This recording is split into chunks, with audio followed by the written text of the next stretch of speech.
namin ang pananahimik St. Mark's Cathedral bilang preparasyon sa retreat.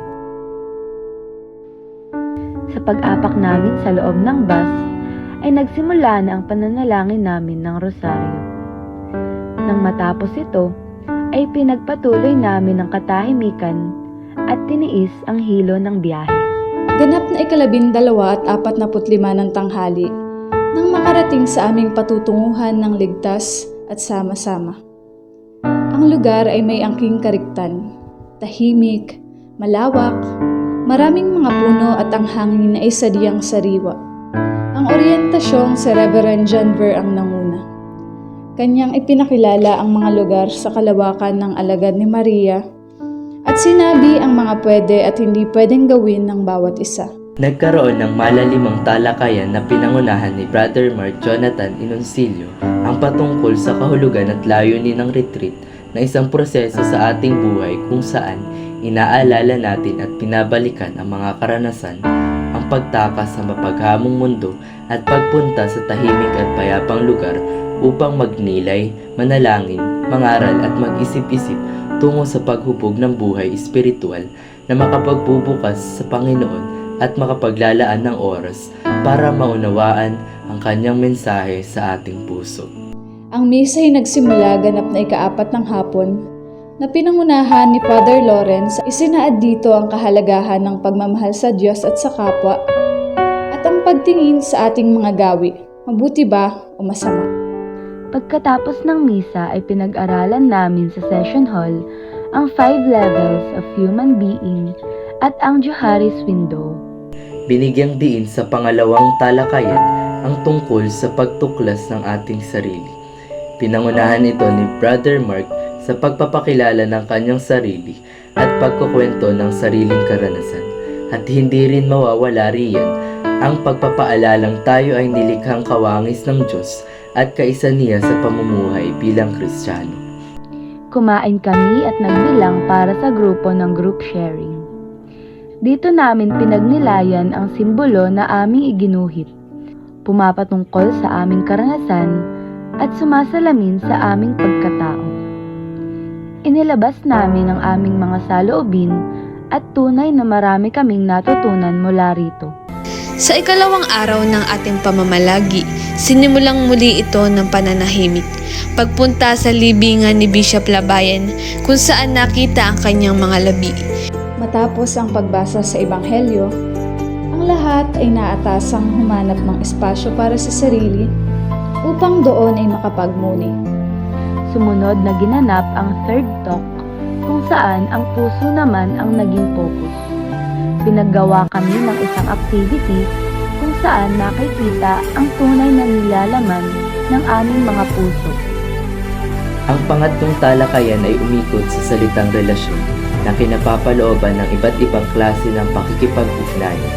Isang koneksyon sa pagitan ng dalawang tao na unang yumabong sa loob ng pamilya. Maaaring ito ay sa pagitan ng Diyos, buhay, sarili at sa ibang tao. Kabilang dito ang 5 levels of human being: rational being, emotional being, social being, spiritual being at free will. Ang bawat isa rito ay may mga katangian at tungkuling ginagampanan, ngunit ang sentral na ideya nito ay isinasaad na ang ating buhay ay Diyos ang pinagmulan. Ibinahagi muli namin ito sa aming grupo kung saan napalalim namin ang aming relasyon sa aming sarili. Isa sa mga mahalagang ginawa ng retreat ay ang pagbibigay galang at papuri sa banal na sakramento na nagturo sa mga kabahagi kung paano magbigay ng sarili at tanggapin ang kanilang pangunahing kainaan sa buhay. Ang adoration ay isinasagawa upang turuan tayong magpakumbaba at ibaba ang sarili sa katotohanang sa Diyos nagmula ang lahat ng bagay na ating pag-aari at ang kalooban niya ang marapat na mangyari. Ang kumpisal ang naging tulay na nagpalapit sa puso ng bawat isa na idulog ang kani-kanilang kahinaan sa buhay. Matapos iyon ay sinundan ito ng banal na misa at ipinangaral ang pagbitaw sa mga bagay na nagpapahirap at naglalayo sa atin sa Panginoon. at sa Kanya lang tayo kumapit, manampalataya, magtiwala at magpatuloy dahil siya ang buhay. Ang panalangin, pag-aayuno, at kawang-gawa. Sumisimbolo rito ang tatlong mahahalagang relasyong mayroon sa buhay ng isang tao. Ang relasyon sa Diyos, sa sarili, at sa kapwa. Sa panghuling talakayan, mas lalo pa naming naunawaan ang tunay na kahulugan at kahalagahan ng buhay sa pamamagitan ng Pasta Challenge dahil naiugnay namin ang mga maliwanag at madilim na karanasan na hindi dapat magiging hadlang upang sumuko at lumaban. Kumain at isinagawa ang pagbabahaging muli. Binuo ang araw ng busog na busog, hindi lang ang ating tiyan, kundi pati na rin ang ating isipan. Bilang panghuli at pangatlong araw ng aming pananatili sa Tahanang Nazareth Retreat Center, nagkaroon muli ng pananahimik sa labas ng chapel at sinimulan ang pang-umagang ehersisyo na tinatawag na shibashi na isang paraan ng paghahanap ng katahimikan sa puso at panalangin. Sinundan ito ng pagtakbo o jogging sa loob ng institusyon. Pagkatapos ng salo-salo sa umagahan, ang lahat ay naghanda na para sa gaganaping banal na misa. Ang huli naming activity ay ang pagsulat ng liham para sa aming mga magulang.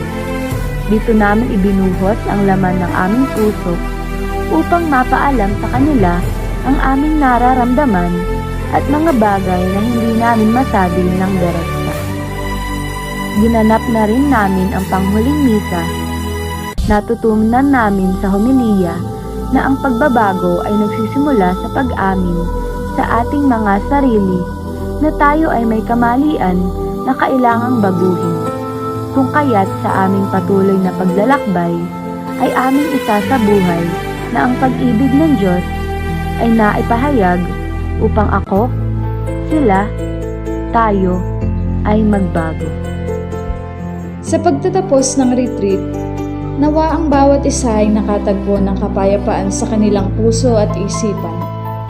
Nawa ay mas napalalim natin ang ating ugnayan sa sarili, sa kapwa, at lalong higit sa lahat ay sa ating Panginoon.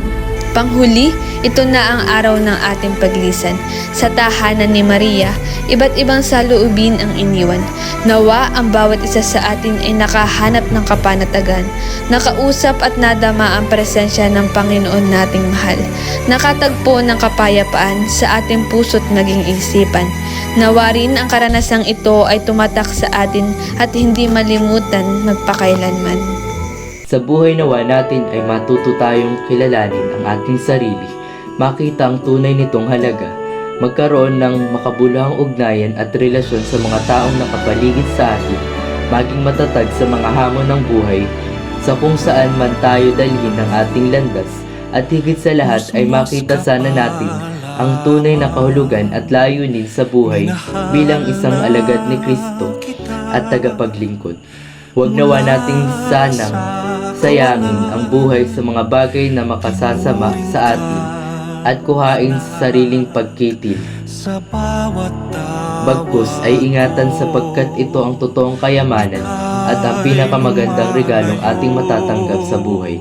Muli, maraming salamat po. Sa mga kapariang nanguna sa 3 araw ng misa na nagbigay ng kumpisal at mga pangangailangang espiritual. Kana Reverend Father Lawrence Hugo, Reverend Father Randy Sampinto, at sa Direktor ng Alagad ni Maria Seminary o Tahanang Nazareth Retreat Center na si Reverend Father Luke William, at kay Father Anthony Bautista, haling tagapangalaga ng Alagad ni Maria Retreat Center. Gayon din sa ating Retreat Master na si Brother Mark Jonathan Inoncilio sa pagbabahagi ng kanyang mga natatanging karanasan at kaalaman na nagsilbing gabay namin sa pagsasagawa ng retreat. Maraming salamat po sa aming Retreat Master, Reverend John Ver Alasis Laguito. Hindi magiging maayos ang daloy ng programa kung wala kayo. Maraming salamat din po sa mga guro ng Mount Carmel School of Infanta sa paglalaan ng kanilang oras upang kami ay gabayan at samahan dito ngayon. Muli, maraming salamat po sa napakabuting karanasan na naitulong sa amin ng retreat. ng puso ko.